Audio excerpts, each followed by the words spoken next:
Worshiping God, if you're going to worship Him in spirit and in truth, it involves every part of your being. Notice again what Jesus said about this, quoting from the Old Testament. He says, "And you must love the Lord your God with all your heart and all your soul and all your mind and all your strength." That little word all is very important. It speaks of a totality of our being. Every part of us needs to be engaged in worship.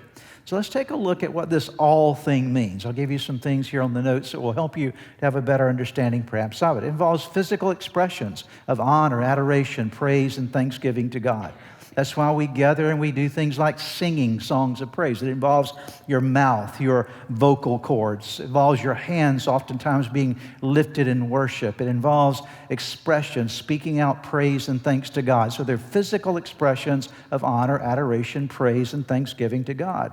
It involves your submission and surrender of your life to God, obedience to God. That is, you're saying yes to Him. You can come to church and you can worship externally. You can sing all the songs and clap your hands and lift your hands and do those kind of things, but that's valuable. It's a part of worship. But how do you know God wants you to change the way you live when you leave here? It in fact affects the way that you live your life, that you're actually learning day by day how to obey Him.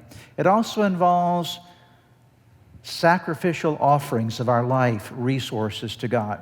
That God knows you're worshiping Him when you're making some sacrifices of your resources. He sees that He's really important. We read the verse last weekend, where your treasure is, there your heart will be also. And so what you put your treasure into says a lot to God. How you give to Him, not just financially, although it includes that, but every part of your life. And then it also involves this. It involves connection and cooperation with God's people in a worshiping community.